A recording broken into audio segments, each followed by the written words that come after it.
Hey guys, it's Charlie. It is May the 14th, Friday. Now, here we are, 5 days into the trillion-dollar European bailout, and by all accounts, however you want to measure it, it's failing misery. We have more riots in Greece. We have riots in Ireland, and the debt contagion is anything but contained. Let me read you this line from a Marco Annunziata. He's a chief economist for an Italian bank called Unicredit. He writes, "This is shock and awe part 2 in 3D. This is truly overwhelming force and should be more than sufficient to stabilize markets in the near term, prevent panic, and contain the risk of contagion." That was Monday. That was 5 short days ago. The euro was at $1.30 on Monday.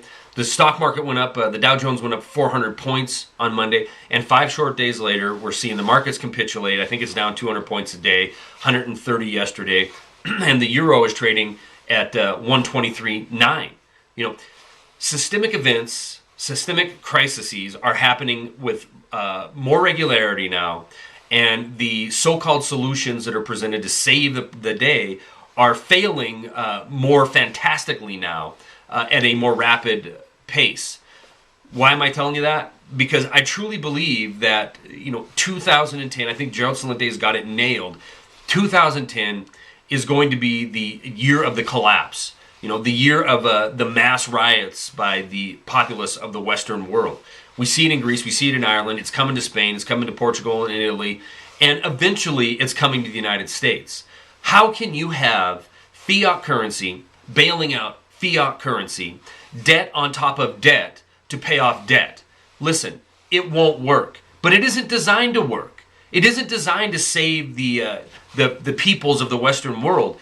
It's designed to enrich the oligarchs that want to upwardly integrate all the banking industry, all the financial industry into one world government. I mean, I know that's a catchphrase that's going to get me labeled as a tinfoil hat wearing guy, but that's okay because it's reality.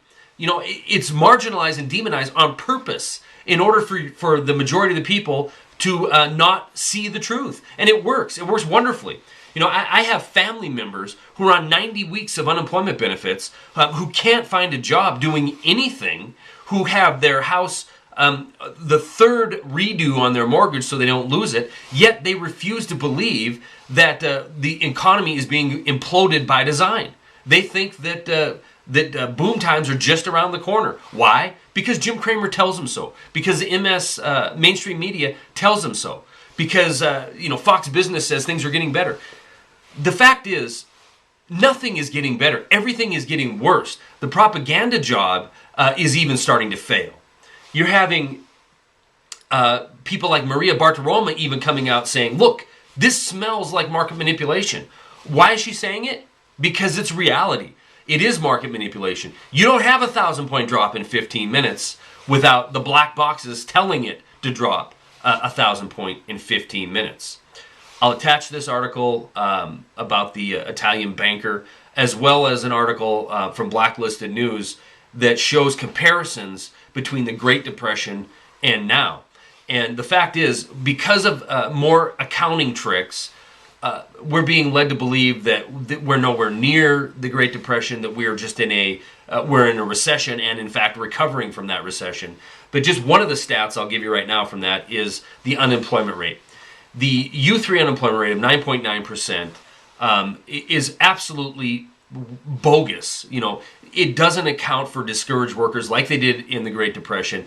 And at the height of the Great Depression, 1933, the unemployment rate was 25%. If you use the exact same metrics to measure our unemployment situation now, we're at 22%.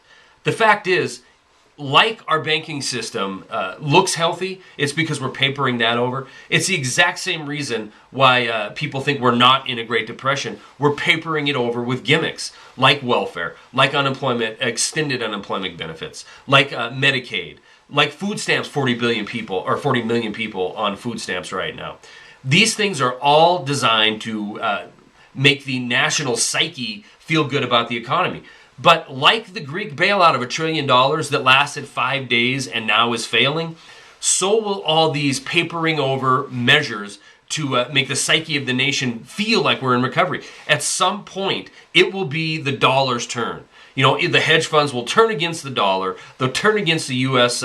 Treasuries and bonds, and it will be our turn to riot in the streets, and it'll be our citizens' turn to feel the pain that's going on in Europe right now.